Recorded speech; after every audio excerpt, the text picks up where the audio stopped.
Assalamu alaikum. Welcome to Study Zone. Our today's discussion will be about teratogenesis. टेराटोजेनेसिस जो है environmental substances होते हैं जो कि बर्थ डिफेक्ट काज कर रहे होते हैं। अगर हम मैकेनिज्म ऑफ टेराटोजेनेसिस को डिस्कस करें तो हमें ये देखने को मिलता है कि जो हमारी टेक्नोलॉजिकल सोसाइटी है वो कॉन्सिस्टेंटली प्रोड्यूस कर रही है न्यू केमिकल कंपाउंड्स को जो कि फर्दर डिवेलपमेंटल एबनॉर्मलिटीज ह्यूमंस और वाइल्ड लाइफ में क्रिएट कर रही हैं। इन दोनों केसेस में डिवेलपमेंटल बायोलॉजी है जो है ये एक क्रिटिकल इश्यूज है कि वो मेडिसिन और पब्लिक हेल्थ में एक क्रिटिकल इश्यूज क्रिएट करी है। डेवलपमेंटल बायोलॉजी जो है ये बेसिस है न्यूमेरस ब्रेक थ्रोज की मेडिसिन में या फिर इन विट्रो फर्टिलाइजेशन या जो भी और फील्ड हो गए इन सब में। अच्छा, अगर हम इनके डेवलपमेंटल एस्पेक्ट ऑफ डिजीज की बात करें तो सबसे पहले हमें जेनेटिक सिंड्रोम्स देखने को मिलते हैं, यानी म्यूटेशनों की डेवलपमेंट के दौरान जो कि फिर काफ़ी खतरनाक साबित हो सकती हैं। फिर आएंगे टेराटोजेनेसिस यानी इन्वायरमेंटल सब्सटेंसेस, ये भी बर्थ डिफेक्ट जो है वो काजगार होते हैं।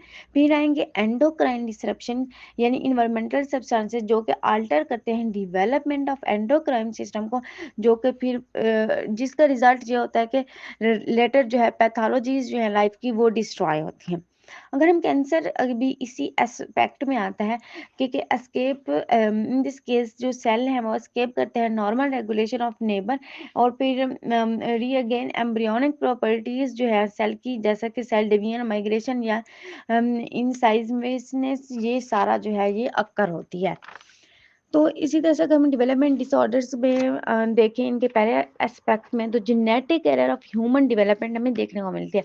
यानी ये एस्टिमेट किया गया है कि 1/2 ऑफ द 2/3 ऑफ ह्यूमन जो है वो डिवेलप सक्सेसफुली नहीं हो सकते इसी डेवलपमेंट डिसऑर्डर की वजह से। डेवलपमेंट में ड्यूरिंग प्रेगनेंसी या फिर ड्यूरिंग प्रेगनेंसी जो है इनको बहुत सी एबनॉर्मेलिटीज देखने को मिलती है जिसकी वजह से मिसकैरेज ईटीसी हो जाता है और फिर जो है नॉर्मल जो ग्रोथ जो होती है वो नहीं हो सकती।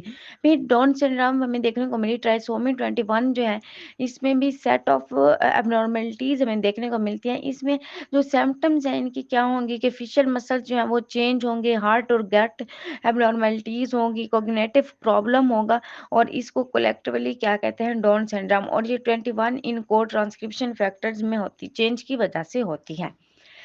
इसके अलावा नेचर ऑफ ह्यूमन सिंड्रोम की बात करें तो हमें सेवरल एबनॉर्मलिटीज जो हैं वो देखने को मिलती हैं जो कि लाइफ को थ्रेटिंग कर रही हैं day by day. Word syndrome जो है ये कम हुई है एक ग्रीक वर्ड सिंड्रोमस मीन जिसका मतलब है running together. Genetically based syndrome जो है ये काज होती हैं किसी भी क्रोमोसोमल इवेंट में चेंज की वजह से या फिर एक जीन में चेंज की वजह से जो कि दूसरे जीन पर इफेक्ट क्रिएट कर रहा होता है, जिसे प्लियोट्रॉपी का नाम दिया जाता है।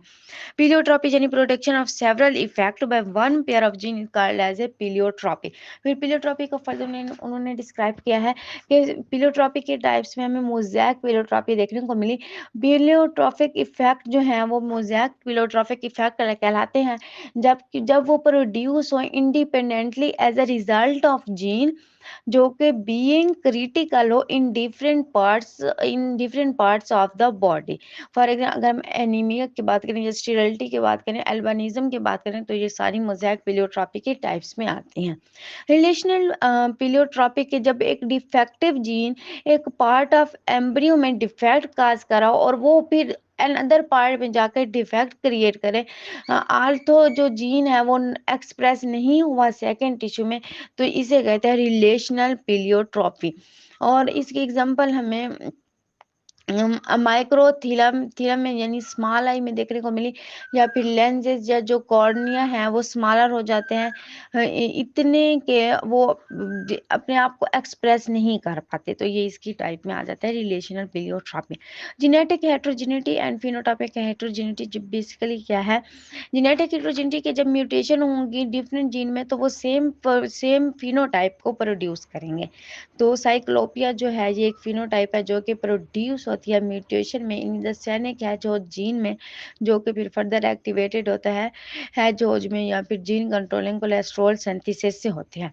फिनोटाइपिक हेट्रोजेनिटी की बात करें तो कुछ म्यूटेशन जो है वो प्रोड्यूस करते हैं different phenotype in different individuals में, तो इस फिनोमिना को कहा जाता है फिनोटाइपिक हेट्रोजेनिटी। तो नेक्स्ट जो है वो है टीरेटोजेनेसिस यानी environmental assaults on human development. In addition to genetic mutation हमें न्यूमरस इन्वायरमेंटल फैक्टर जो भी देखने को मिले कुछ डिस्टर्ब कर रहे होते हैं ह्यूमन डेवलपमेंट के प्रोसेस को। और 1962 में इसमें बहुत सारी ऐसी डिस्कवरीज हुई जिससे हमें टेराटोजेनेसिस का जो प्रोसेस है वो बिल्कुल वाजे देखने को मिला कि वो किस तरह से इन्वायरमेंटल डेवलपमेंटल जो है वो डिफेक्ट क्रिएट कर रहा है। टेराटोजेन्स जो है एक्सोजीनियस एजेंट्स हैं जो कि बर्थ डिफेक्ट काज कर रहे होते हैं। मोस्ट टेराटोजेन जो है वो प्रोड्यूस करते हैं अपना effect during certain critical period of development. Human development जो यूजली दो पीरियड में डिवाइड किया जाती है। एम्ब्रियोनिक पीरियड जो कि फर्स्ट से लेकर वीक एंड 8 वीक के एंड तक होता है, और जो दूसरा होता है वो होता है फीटल पीरियड जो रिमेनिंग पीरियड जो यूटिरस में होता है। अगर हम पीरियड ऑफ सक्सेसिबिलिटी टू टेट्रोजन की बात करें तो वो तकरीबन वीक 3 एंड 8 होता है कि जब मोस्ट ऑर्गन जो है वो फॉर्म होते हैं। नर्वस सिस्टम जो है कॉन्सिस्टेंटली फॉर्म होता है, और जो सस्पेक्टेबल होता है डेवलपमेंट्स में वो वीक 3 में तक वो सारा प्रोसेस रहता है। अगर हम डाइवर्सिटी ऑफ इन टेट्रोजेनिक एजेंट्स की बात करें तो डिफरेंट एजेंट्स जो हैं वो टेट्रोजेनिक है डिफरेंट ऑर्गेनिजम्स में, जो कि जिसमें drugs, chemical, viruses, radiation, hypothermia और मेटाबॉलिक कंडीशन जो है वो इंक्लूड है। इनकी एग्जांपल अगर हम देखें, अल्कोहल जो है वो किस तरह से टीरेटोजेनिक के तौर पर एक्ट करता है, तो फीटल अल्कोहल सिंड्रोम हमें देखने को मिली। In terms of frequency and quote of the society, the most devastating teratogenesis is undoubtable ethanol। 1968 में लिम्यून और उसके कुलीग ने एक सिंड्रोम नोटिस की, birth defect in the children of alcohol mother में। ये थी फीटल अल्कोहल सिंड्रोम, जो कि फिर जोन्स और स्मिथ ने डिस्क्राइब की।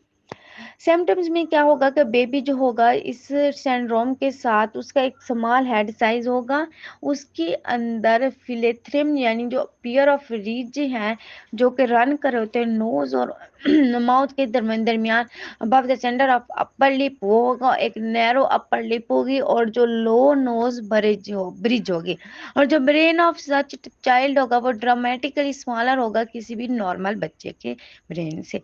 प्रीवेलेंस ऑफ एफएस की बात करें तो फीटल अल्कोहल सिंड्रोम जो है third most prevalent type of mental retardation या इफेक्ट 1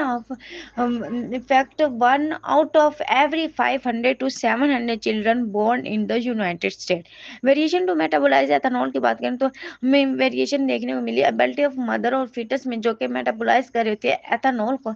ये सोचा जाता है कि about 30 to 40% of the children जो है वो अल्कोहलिक मदर से बोर्न होते हैं ड्यूरिंग प्रेगनेंसी जब वो अल्कोहल का यूज करते हैं। इसी तरह से मैकेनिज्म ऑफ एथेनॉल टेट्रोजन इफेक्ट की बात करें तो जो एथेनॉल जो है इसके अंदर टेट्रोजेनिक इफेक्ट है एक और मैकेनिज्म के थ्रू। फर्स्ट जो है एनालिटिकली एविडेंस सुजेस्ट करते हैं जो न्यूरोक्रक्स माइग्रेशन है वो सेवरली इम्पायर्ड है instead of migrating and dividing ethanol treated neural crest cell. Retinoic acid भी जो है वो टीरेटोजेन के तौर पर ऐड कर रहा होता है। ये एक विटामिन ए डेरिवेटिव है important forming of interior posterior access of membrane embryo and forming the limbs. Endocrine disruption की भी हमने बात की कि एक स्पेशलाइज्ड एरिया ऑफ टेराटोजेन जो है वो इन्वॉल्व होता है miss regulation of endocrine system development के दौरान, और जो फिनोटाइपिक चेंजेस हैं प्रोड्यूस होती हैं एंडोक्राइन डिसरप्टर्स के तौर पर। ये नोटिसेबल एनाटॉमिकल चेंजेस हैं जो कि क्लासिकल टेराटोजेन से प्रोड्यूस होती हैं। एगोनोसिस यानी केमिकल जो कि मिमिक कर रहे होते हैं effect of natural hair hormone को, और वो रिसेप्टर के साथ बाइंड होते हैं। इसकी एग्जांपल में हमें डीएस देखने को मिला। एंटागोनिस्ट ये भी इनहिबिट कर रहे होते हैं बाइंडिंग ऑफ हार्मोन की रिसेप्टर के साथ, या फिर हार्मोन की सिंथेसिस को ब्लॉक कर रहे होते हैं। इनकी एग्जाम्पल हमें पीबीसी देखने को मिलते हैं। सोर्स ऑफ एंडोक्राइन डिसरप्शन की बात करें तो हार्मोन डिसरप्टर्स जो हैं ये everywhere in every technological society में है, जो कि केमिकल्स इंक्लूड कर रहे होते हैं लाइन बेबी बोटल्स में या फिर ब्राइटली कलर्ड प्लास्टिक कंटेनर्स में। डाइइथाइल स्टिप्सिरोल जो है ये एक most of potent environmental oestrogen है, और ये जो ड्रग है इसे ब्रॉड किया जाता है ड्यूरिंग प्रेगनेंसी और प्रिवेंट करती है ये मिस कैरेज से।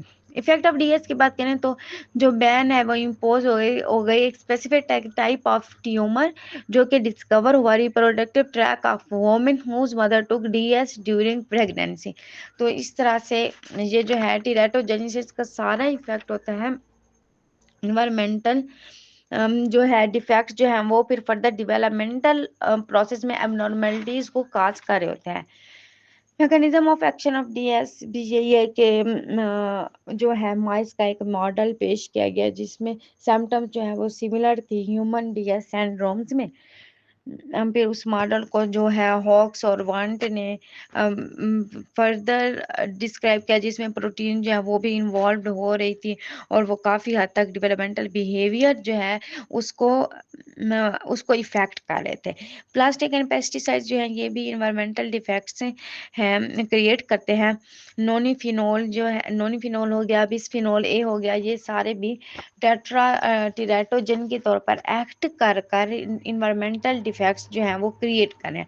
अदर टेट्रोजन इफेक्ट में जो है हमें कुछ और कंपाउंड जैसे कैल्कोल फिनोल एथेनॉल ये सारे हमें देखने को मिले और ये यूनाइटेड स्टेट्स में हमें ये देखने को ज़्यादा लेवल तक देखने को मिल रहे हैं। हैवी मेटल्स हो गए जिंक लेड मरकरी ये सारे भी टीरेटोजन के तौर पर एक्ट कर रहे होते हैं। कुछ पैथोजेंस हो गए वाइटसिस की क्लास में तो वो भी टेराटोजन के तौर पर इफेक्ट कर रहे होते हैं। आई होप सो कि आपको इस लेक्चर की क्लियर अंडरस्टैंडिंग हो गई होगी। इससे रिलेटेड आपका कोई भी क्वेश्चन हो आप मुझसे कमेंट बॉक्स में पूछ सकते हैं। Thanks for watching this lecture.